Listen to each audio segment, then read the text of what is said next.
Yes, dear students, welcome to this lecture. Energy stored in an inductor. हम previous lectures में हम देख चुके हैं कि इंडक्टर क्या है, कैपेसिटर क्या है, रेजिस्टेंस क्या है, उनके बिहेवियर कैसा है with voltage and current supply. अब जब हम इंडक्टर की बात करते हैं तो इंडक्टर में हम देखें कि जब आप उसको एक ईएमएफ सप्लाई करते हैं तो उसमें करंट ग्रो होना चालू होता है and when current grows through it उसमें एक ईएमएफ इंड्यूस होता है और वो ईएमएफ जो है जो करंट ग्रो हो रहा है उसका अपोज कर रहा है, तो उस अपोजिशन को वो कंपनसेट करने के लिए हम कहें we need to do some work done. अब वर्क डन किस फॉर्म में होगा? एनर्जी के फॉर्म में होगा। और एनर्जी हम क्या करते हैं? एक्सटर्नल एनर्जी एक्सपेंड करते हैं, इलेक्ट्रिकल एनर्जी करंट को मेंटेन करने के लिए। तो करंट को मेंटेन करने के लिए जो हमने एनर्जी स्टोर एक्सपेंड की वो उसमें मैग्नेटिक फील्ड एनर्जी के फॉर्म में स्टोर होती है। तो इंडक्टर में हम देखें तो इंडक्टर में हम जब सप्लाई देते हैं तो वहाँ पर हमको जो इंड्यूस्ड ईएमएफ मिलता है वो L D I by D T से दिया जाता है। अब इस पे जो वर्क डन हो रहा है that work done will be equal to P D T, और पी जो है माइनस इंटू आई होगा क्योंकि वो उसके अगेंस्ट वर्क कर रहा है। इसलिए अब हम देखें तो D W equal to directly लिख सकते हैं ई आई डी टी। अब ई आई जो है यहाँ पर देखें तो अब ई की वैल्यू को यहाँ से क्या मिल रही है?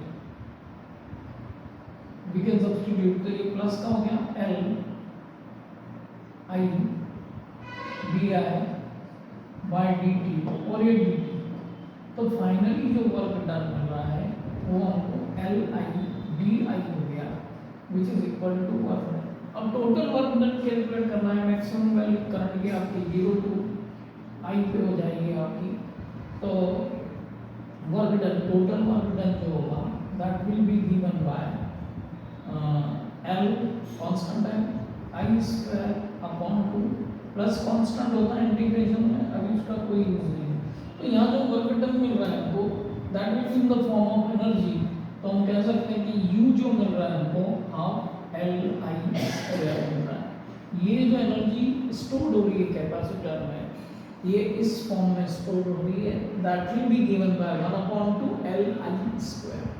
तो इस तरीके से एनर्जी स्टोर होती है। सिंपल सा कंसेप्ट है कि इंडक्टर को आपने जब ईएमएफ दिया means you have like the EMF तो across an inductor current grow करेगा, और करंट ग्रो करेगा तो करंट ग्रो होने से उसमें क्या हो रहा है कि ईएमएफ इंड्यूस्ड हो रहा है जो उसका अपोज कर रहा है। अब अपोज कर रहा है उस करंट का, तो उस करंट को मेंटेन करने के लिए हमको एनर्जी एक्सपेंड करना पड़ेगी, मीन्स सप्लाई देना पड़ेगी।